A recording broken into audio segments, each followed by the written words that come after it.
본 방송에서 제공하는 투자 정보는 투자 판단에 대한 조언입니다. 방송에서 제공하는 주식의 가치, 가격 상승 및 가격 하락에 대해서는 방송사에서 보장하지 않습니다.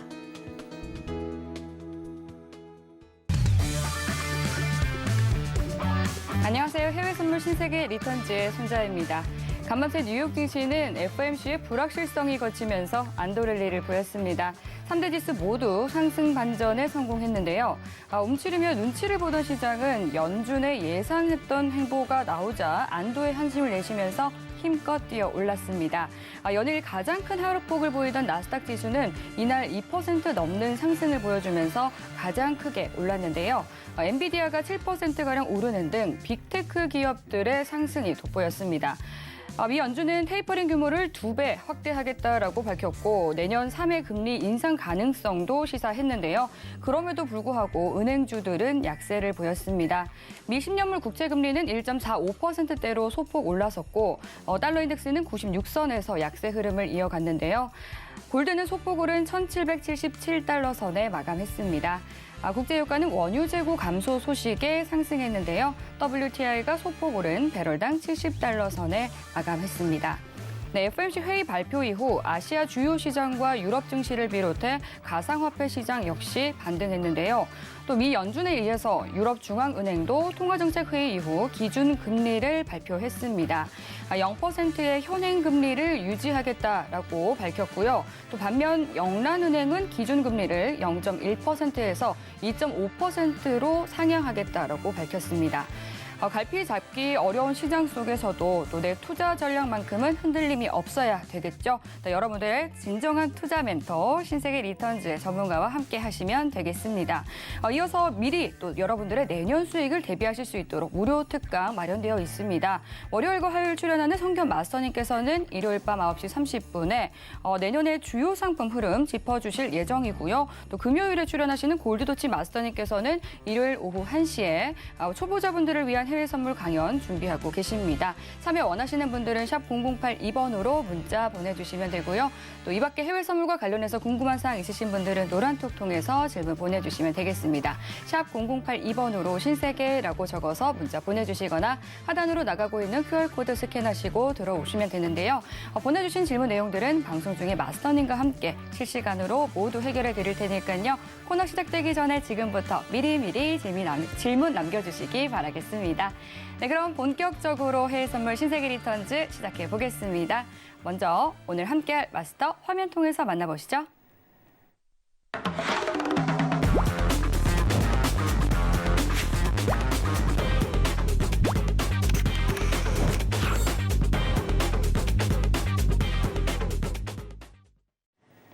네, 어제에 이어서 오늘도 회영 마스터님과 함께하겠습니다. 반갑습니다.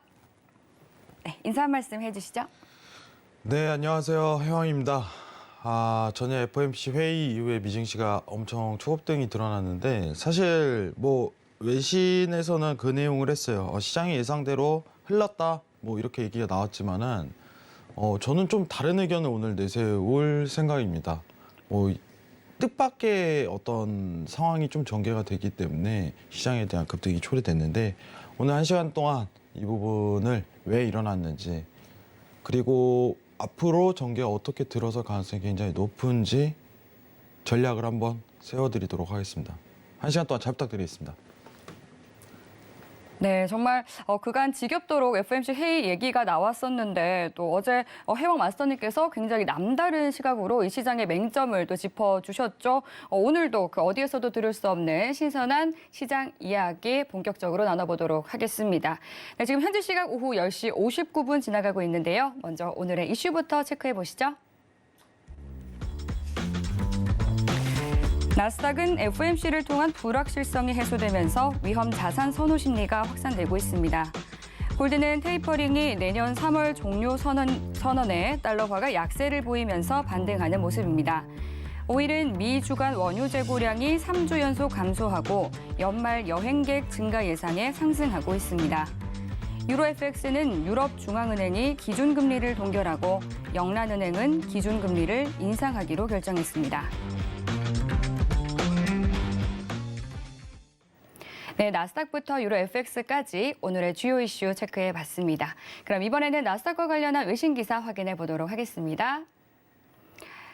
네, 오늘 가져온 기사는 전일 있었던 이 FOMC와 관련된 기사인데요. Fed accelerates taper and leaves rates unchanged. Five market analysts gauge the impact라는 제목입니다.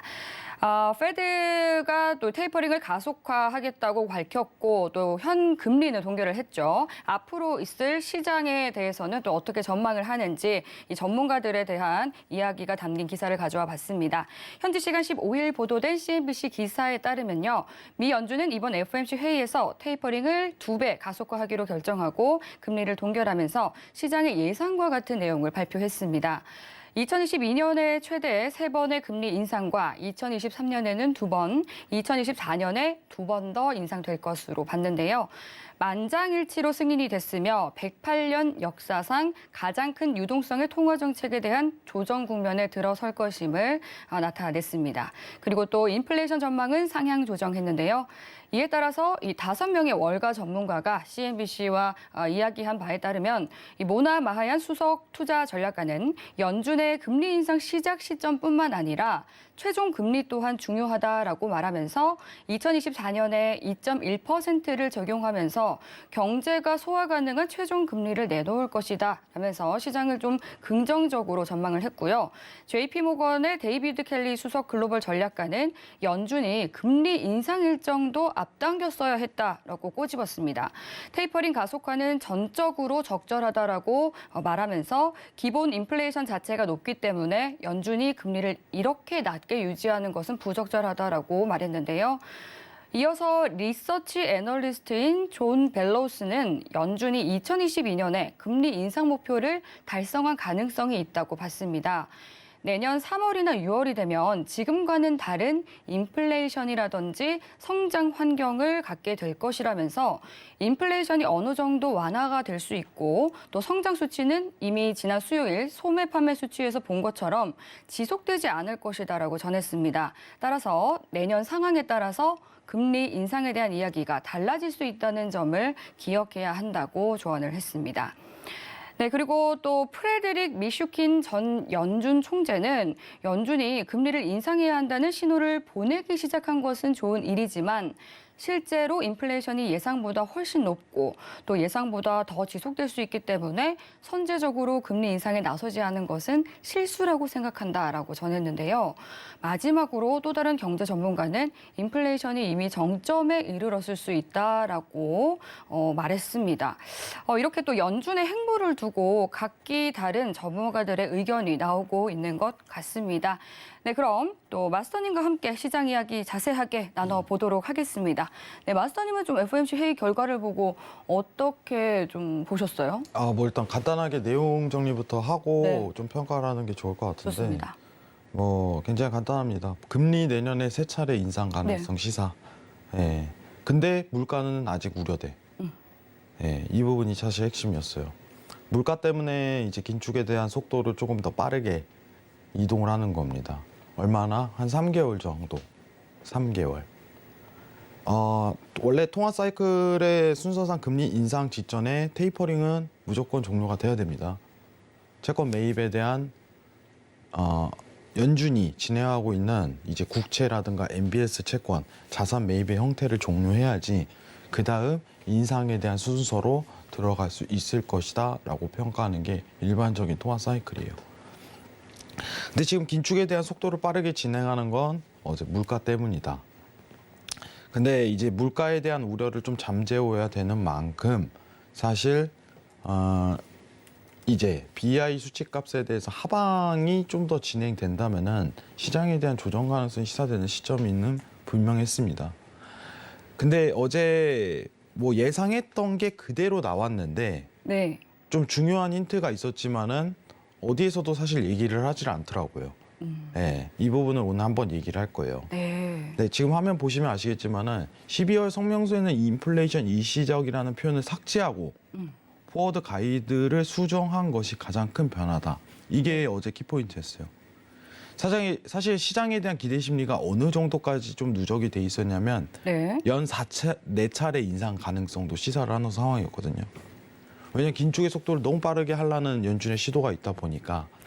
근데 지금 물가에 대한 부분 언급에 의해서 시장이 좀 움직이는 상황이다. 그게 BEI를 움직일 것이다. 라고서 제가 전일 얘기 드렸었는데 어떤 문구 사실 어제 가장 일반적으로 성명서 발표가 왔을 때 집중하는 부분은 뭐냐면은 300억 달러의 사람들이 집중을 할 거예요, 사실. 300억 달러에. 150억 달러 축소를 하고 있는 부분에 대해서 300억 달러로 이동이 됐네. 여기에 집중을 하겠지만 이건 중요한 부분이 아니었어요. 어제는. 물가에 대한 언급을 과연 어떻게 표현을 할 것인가. 이게 가장 키포인트였어요. 근데 연준이 이 문구를 삭제를 했다는 거는 물가가 아직 우려돼. 이 부분입니다. 원래 연준이 그만큼 자신감 있게 물가가 안정화될 거야. 이거는 일시적이야. 이런 표현을 다시 써냈다면은 BEI 수치값이 추가적으로 하락할 텐데 이 문구를 삭제함으로써 이제 10년 기대 인플레이션에 대한 급등 자체가 다소 일어났습니다. 그래서 어제 증시가 상승 부분으로 다시 드러난 부분이 이 핵심 문구 하나 때문이라고 저는 판단하고 있습니다. 이 핵심 문구. 자, 그러면은 지금 시장 상황에서 과연 어떻게 시장 대응하는 게 유효할 것인가?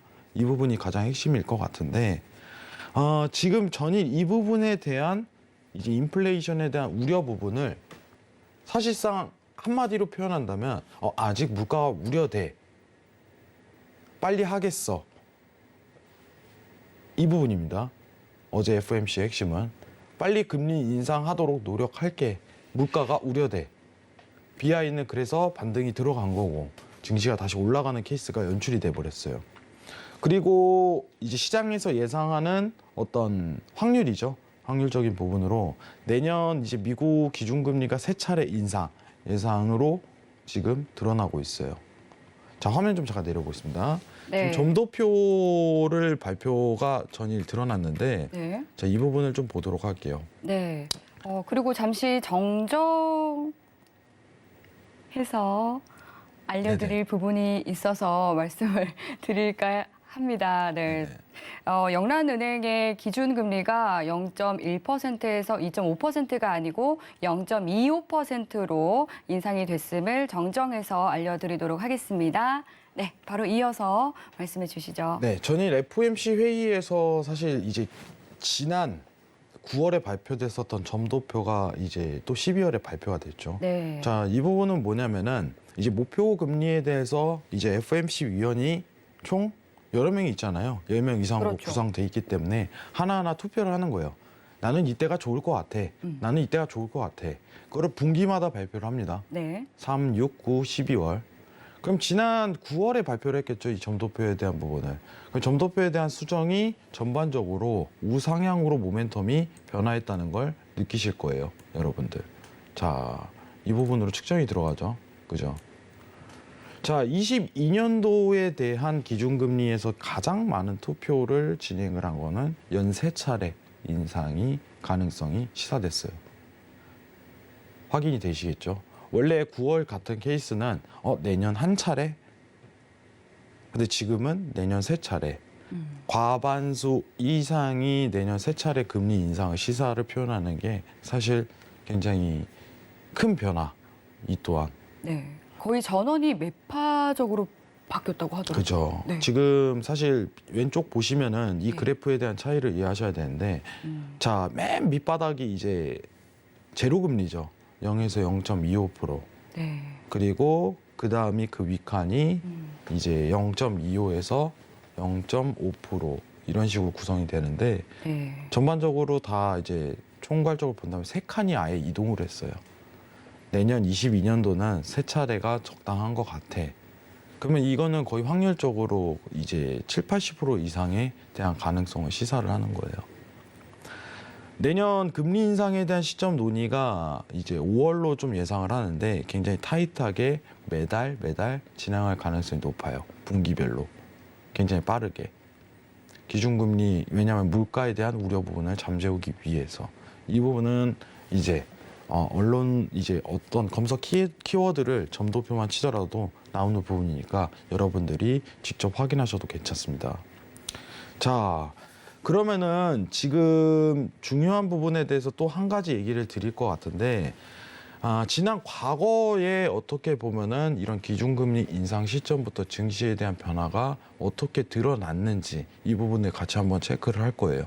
여러분들 잠시 화면 좀 내리겠습니다. 네, 좋습니다. 네, 이제 FOMC 회의가 근데 계속해서 이제 글로벌 시장이 많이 주목을 하던 부분이었는데 또 이제 뚜껑이 열렸습니다. 근데 이렇게 또 시장이 크게 환호를 할 줄은 몰랐는데 굉장히 크게 반등이 나왔어요.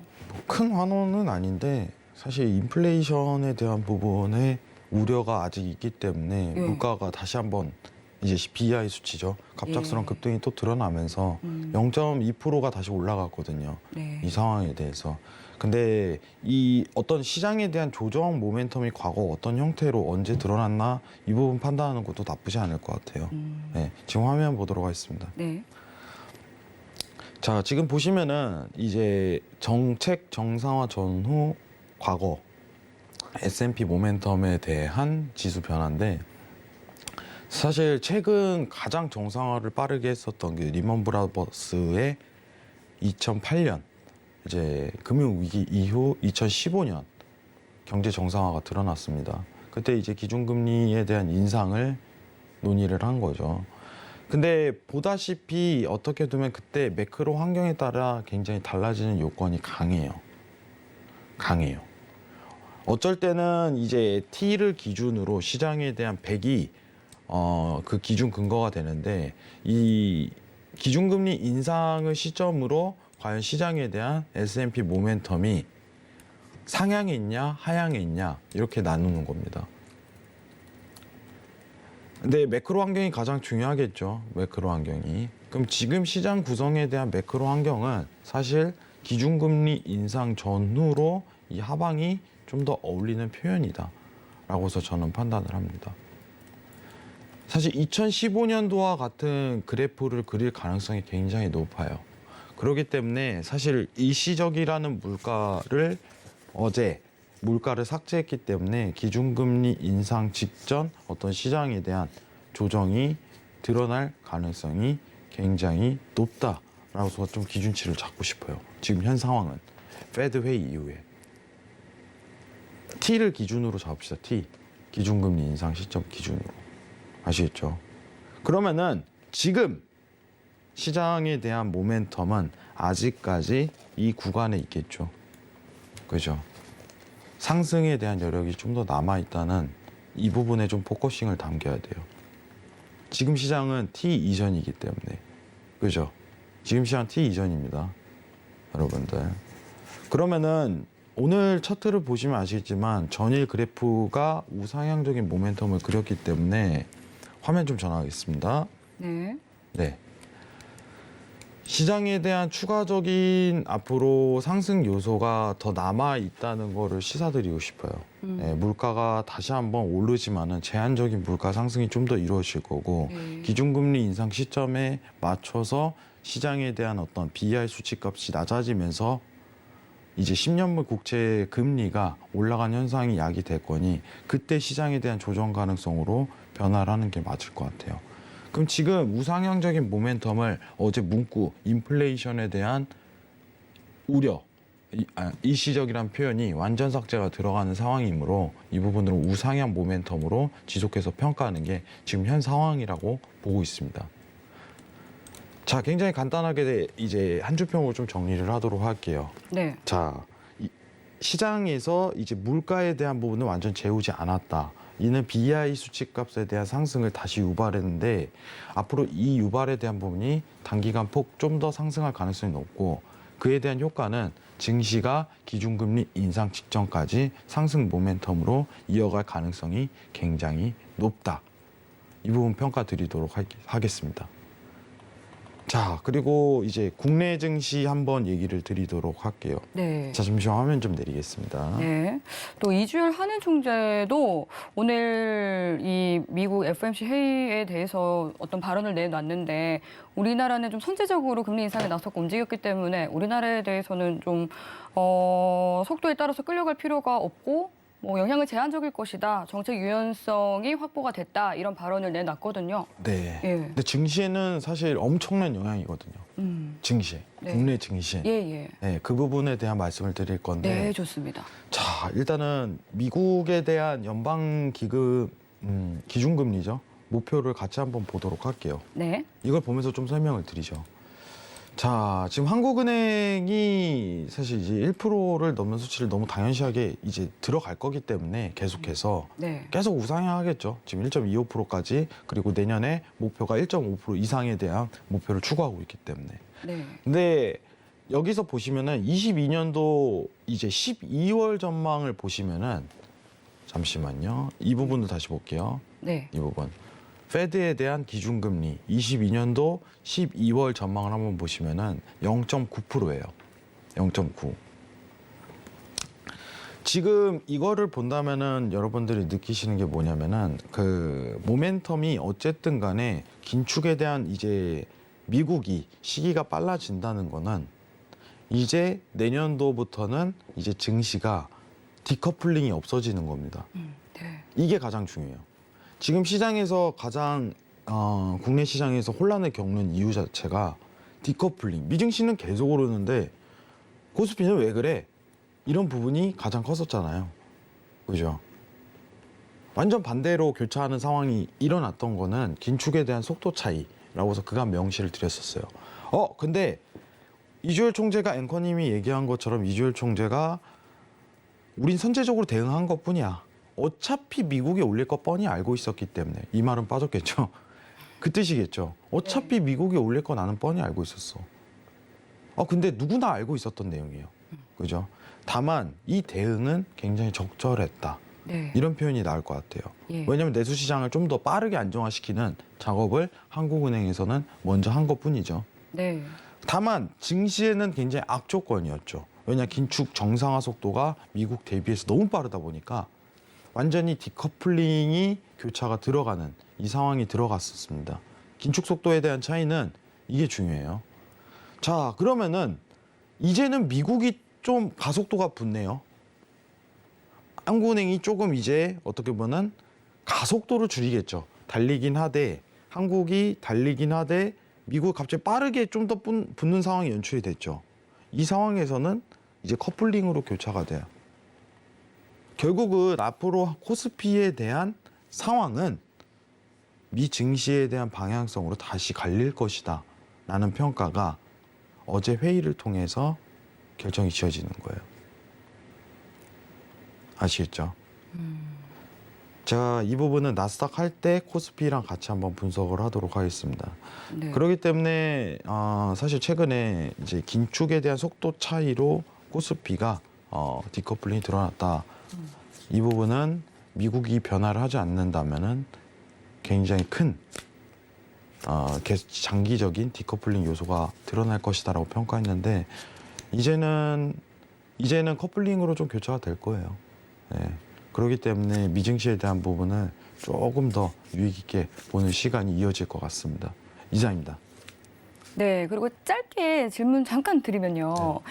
지금 이제 ECB는 금리 인상 동결을 했고 또 내년에 3월 종료 예정이던 PEPP를 2022년까지 계속 유지하겠다라고 말했거든요. 네. 그리고 근데 영란은행은 이제 기준금리 조금 인상하겠다 말했는데 이 부분은 그렇게 눈여겨볼 필요는 없나요? 네, 눈여볼 필요가 없습니다. 예, 사실 이제 영국이 이제 브렉시트를 통해서 네. ECB를 나갔잖아요. 네, 근데 다른 나라 같은 경우는 이제 정상화에 들어갔거든요. 예, 대부분이.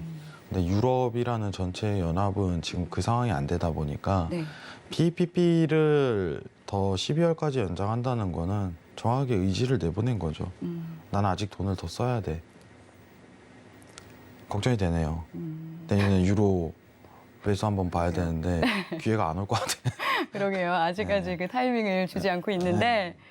네, 그 기회장을 좀 뭐 언젠간 하겠죠. 뭐 22가 가만히 있을 수는 없으니까. 그거에 대한 힌트는 언젠간 나올 겁니다. 예. 그때 유로에 대한 매수 접근을 하면 되는데 뭐 사실 영국이 기준금리 인상을 하지만 아직 경제에 대한 무역 관계라든가 이 부분이 강하기 때문에 네, 사실 영국에 대한 이 유럽에 대한 지표 영향을 아직도 많이 받거든요.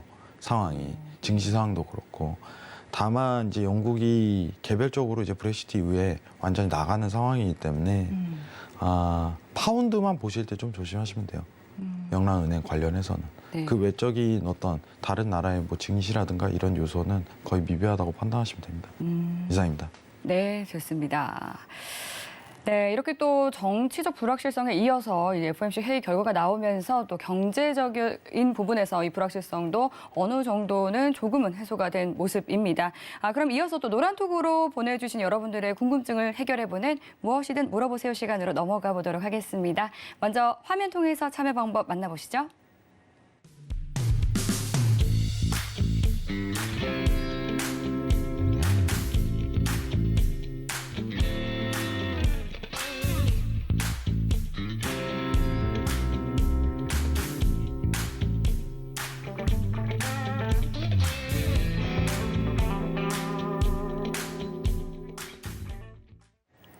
네, 첫 번째 질문부터 바로 만나보도록 하겠습니다. 마시자님께서 보내주셨고요. FOMC 발표로 불확실성이 해소가 됐잖아요. 그래서 저는 투자자들이 현금 확보를 시도하면서 증시가 빠질 줄 알았는데 반대였네요. 그렇다면 지수가 빠지는 시기는 금리 인상을 단행할 때인가요? 아니면 금리 인상 시기를 발표할 때인가요? 라고 질문 주셨어요.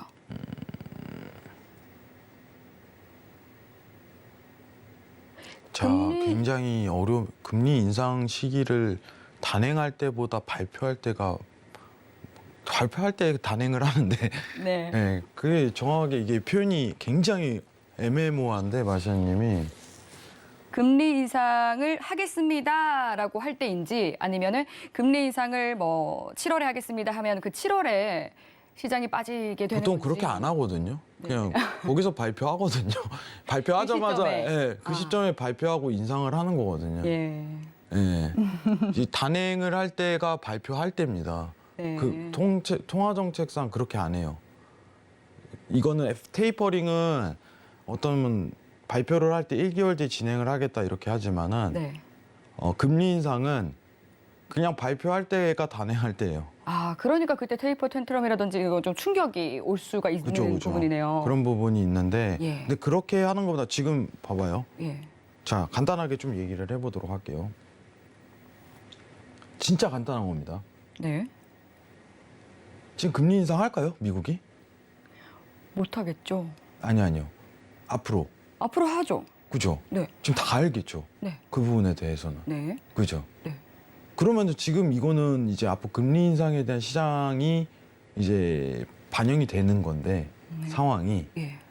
지금 증시가 그때 빠질 가능성이 높은 거는 물가가 그때 내려갈 가능성이 높기 때문이에요. 실제 기준금리를 인상했을 때.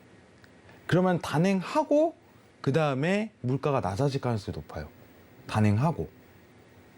실제로. 어차피 발표할 때랑 단행할 때랑 똑같은 표현이지만은 언제부터 빠질까요? 정확한 얘기를 한다면은 기준금리를 실제로 인상했을 때 그 효과가 나올 거예요. 근데 지금 기준금리 인상을 발표하고 단행할 때가 언제일까요? 시장에 대한 예상치는 5월이겠죠. 4월에는 페드웨이가 없으니까. 4월엔 페드웨이가 없습니다. 일정상 22년도에. 3월에 테이퍼링 종료를 딱 알리고 그다음 5월에 진행을 하는 거죠. 아시겠죠? 그럼 그때부터 증시 빠지는 걸로 판단하시면 좋을 것 같아요. 네. 일단 그럼 시장에 대한 예상치는. 지금부터 그 금리 인상에 나서게 되기 전까지는 좀 이런 상승세가 유지가 된다고 볼 수 있을까요? 네, 물가 우려가 좀 잠재워지지는 않을 것 같아요.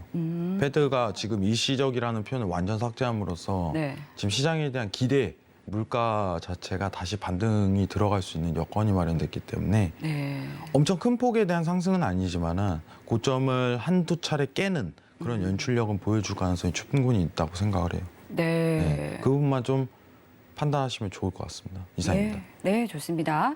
그럼 이어서 또 두 번째 질문 만나볼게요. 가자님께서 보내주셨고요.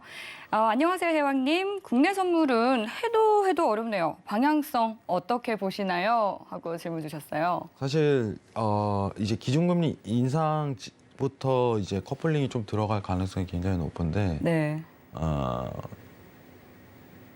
그런데 국내- 정말 국내 선물 어려운 것 같아요. 예측을 하기가 어렵고 대응도 어려운 것 같습니다. 근데 국내 선물이 지금 사실 매도 방향이 좀 더 나아요.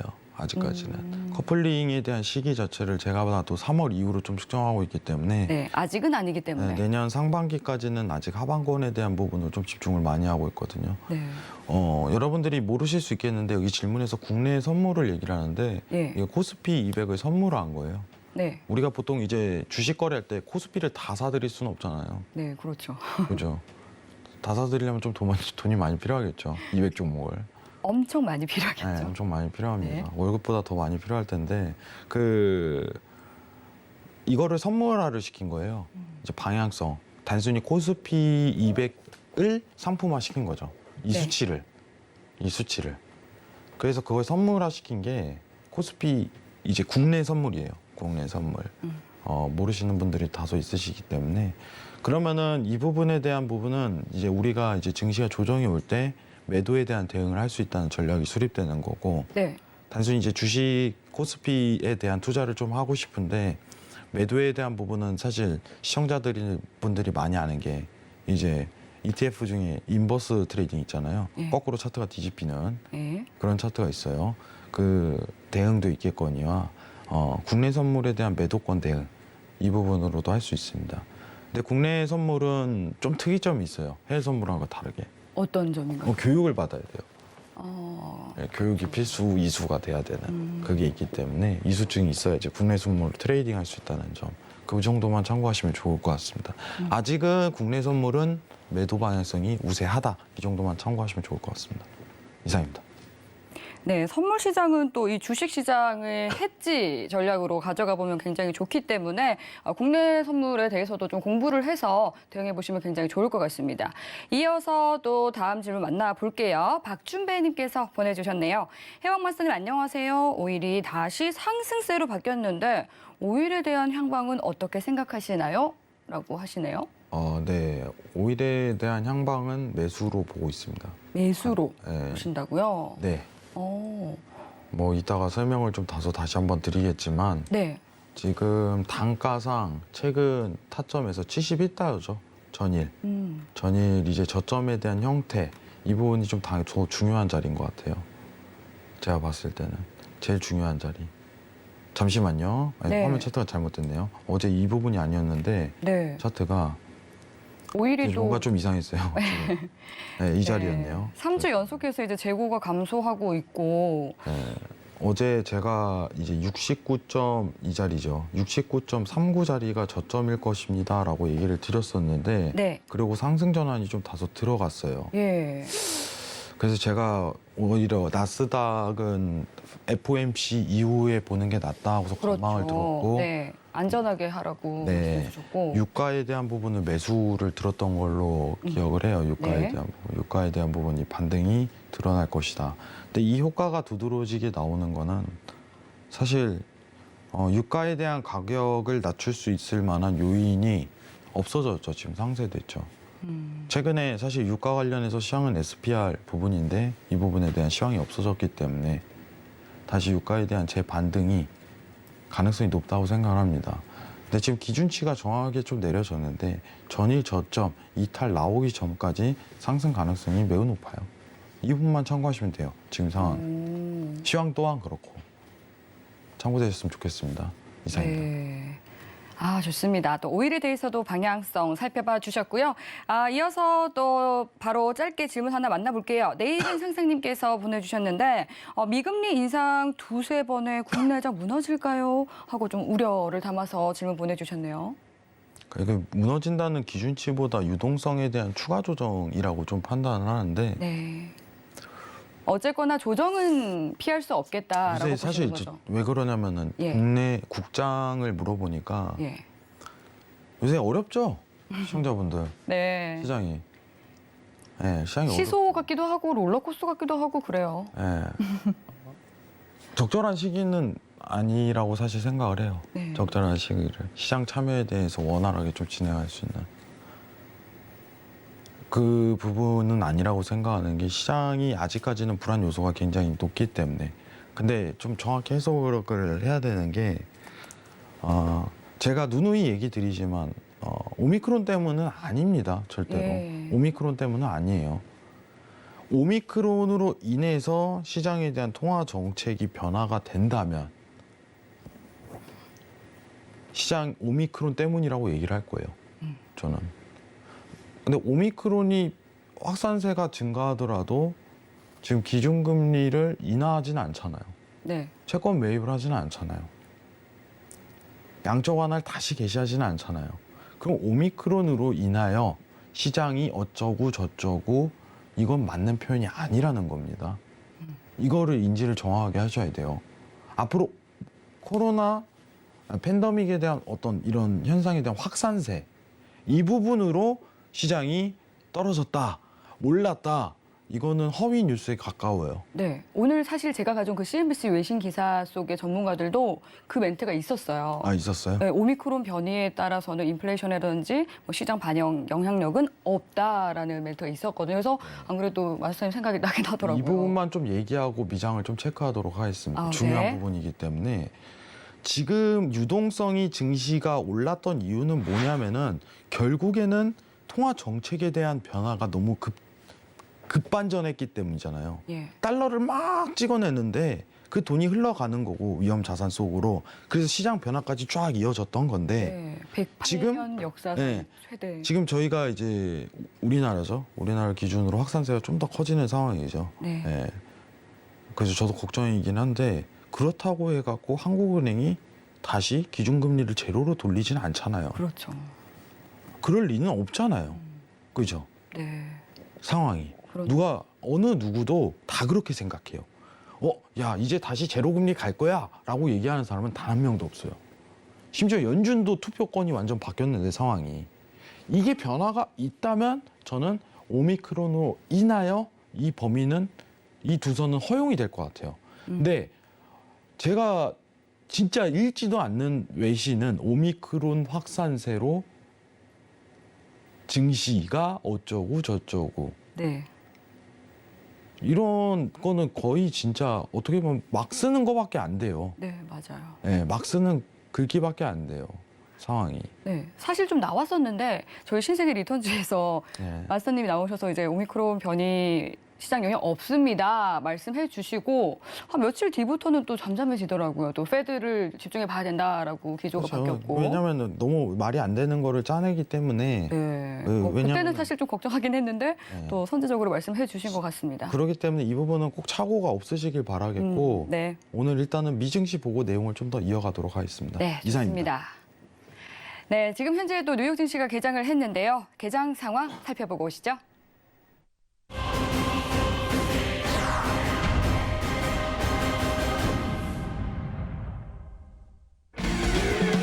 네, 조금 전 출발한 뉴욕 증시 3대 지수는 상승세 보이고 있습니다.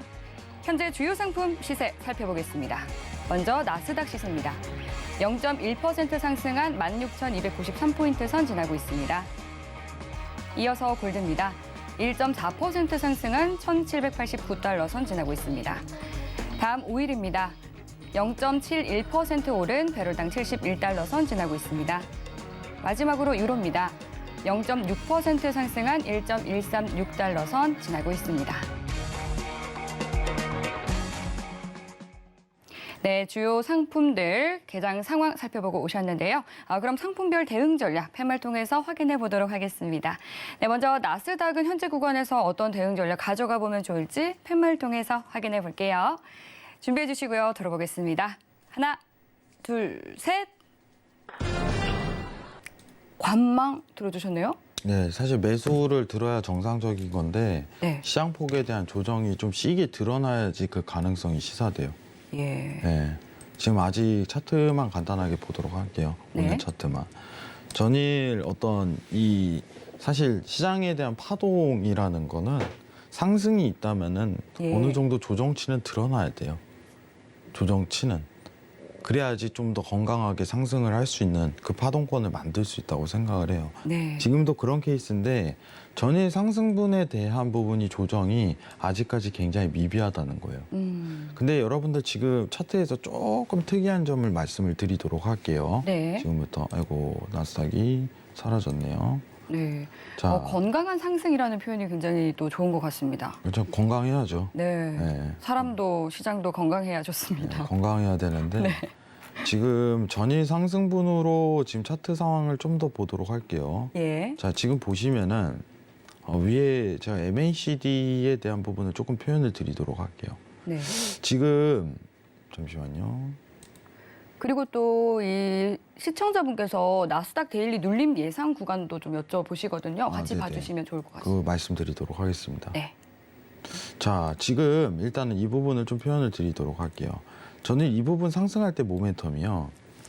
MACD가 상승 전환이 들어갈 때는 엄청난 큰 상승으로 계속 이어지다가 네. 하방 MAC가 0 이하로 들어갈 때 굉장히 조정폭이 굉장히 짧게 들어가고 오히려 내려가지도 않는 상황도 연출도 됐었어요. 이런 구간. 그죠?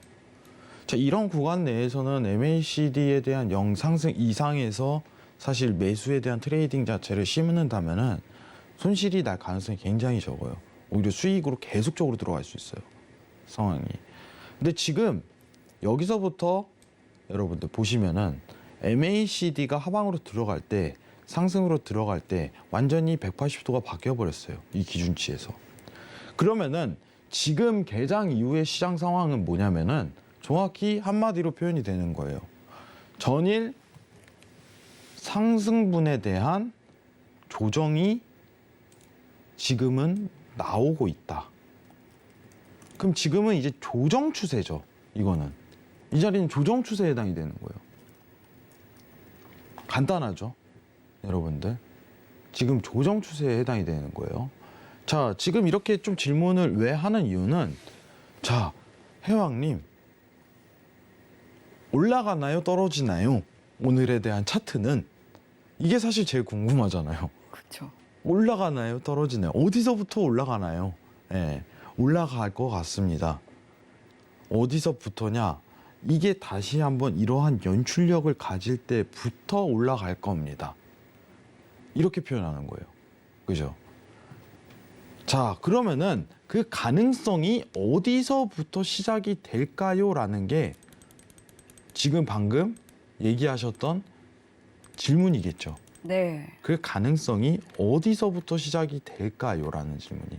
자, 차트 한번 보도록 할게요. 네. 그러면은 이 추세에 대한 부분을 인지를 해야겠죠. 여기 자리가 가장 핵심 자리 같아요. 여기 자리가. 지금 시장 파동에서 가장 가능성이 높은 지지에 대한 구간은 16,130입니다. 16,130. 네. 그러면은 예. 여러분들 이게 정확히 드러날 거예요. 이런 자리가. 자, 여기서 교차가 드러나죠.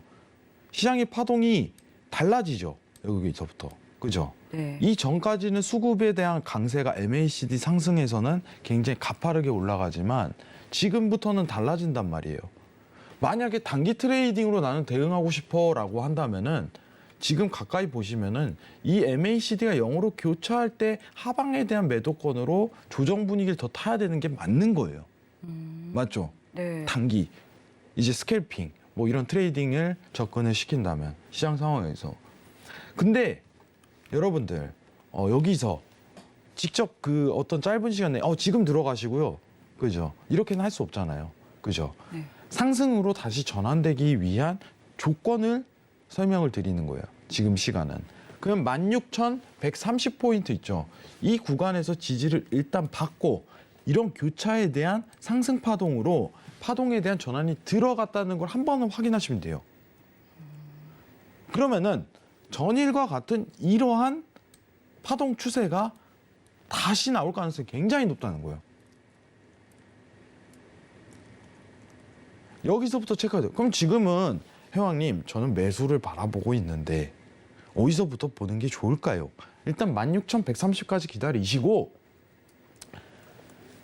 20시 이후에 나왔던 어떤 시장에 대한 조정 시작과 같은 이 파동권이 한 번은 드러나야 된다는 겁니다. 아시겠죠? 그러면은 지금 키포인트는 뭐냐면은 키포인트 지금 차트에서 키포인트는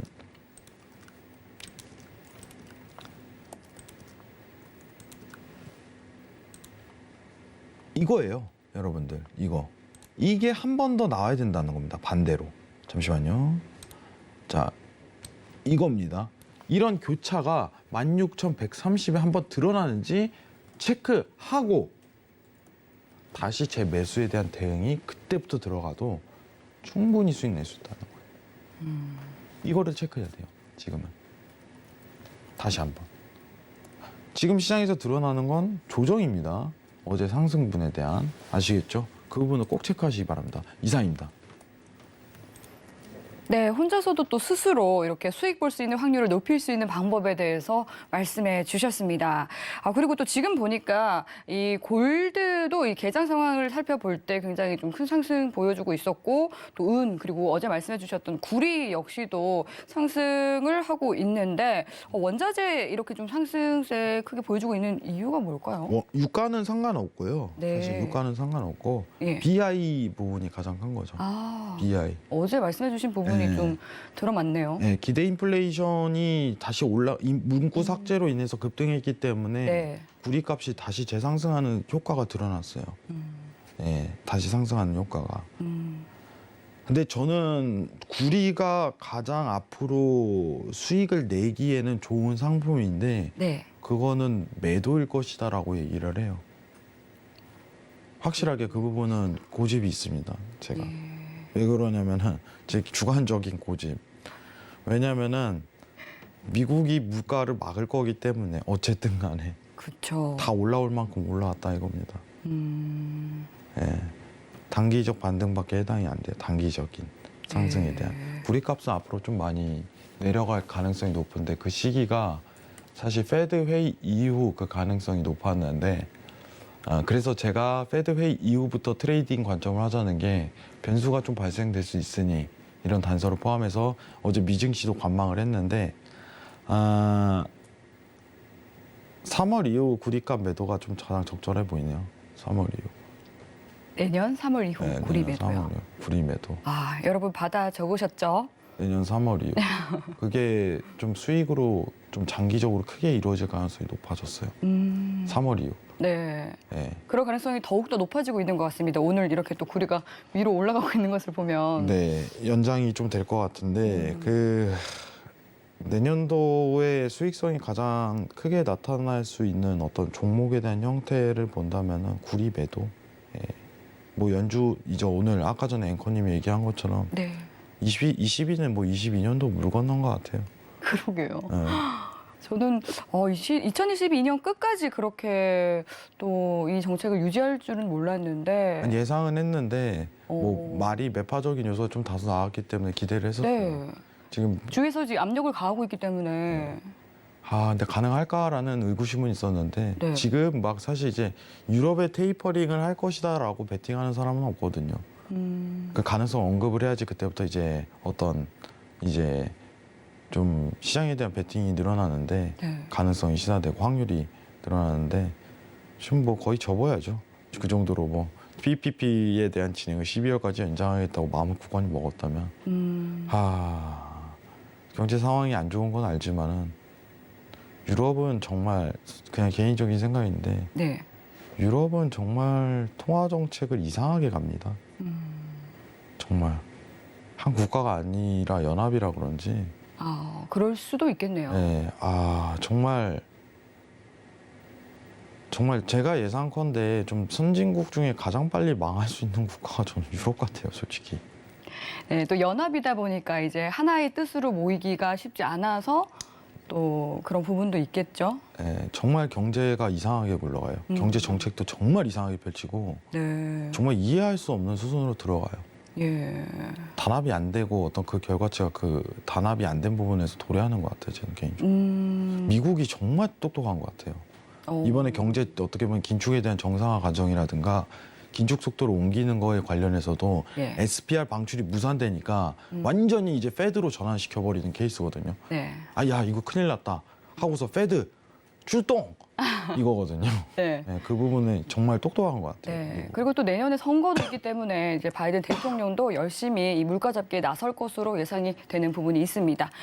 또 이렇게 열심히 이야기를 나누다 보니까 어느덧 마칠 시간이 다가왔는데요. 아직까지 또 남아있는 궁금증 있으시면요. 노란톡 들어오셔서 언제든지 편하게 물어봐 주시면 되겠습니다. 샵 0082번으로 신세계라고 적어서 보내주시면 되고요. 또 하단으로 나가고 있는 QR코드 스캔하시고 들어오시면 되겠습니다.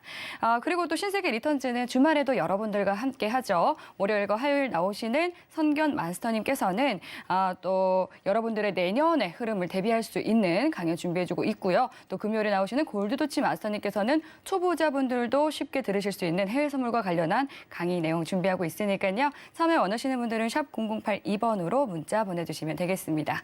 네, 참고로 본 방송에서 제공하는 정보는 투자 판단에 대한 조언일 뿐 해당 상품의 가치나 수익률을 보장하지 않습니다. 서울경제TV는 자본시장 통합법을 준수합니다. 1:1 투자 상담과 유사 수신행위 등 모든 불법 사항을 엄중히 금지합니다. 네, 오늘 저희가 준비한 내용은 여기까지입니다. 오늘도 늦은 시간까지 함께해 주신 여러분 고맙습니다.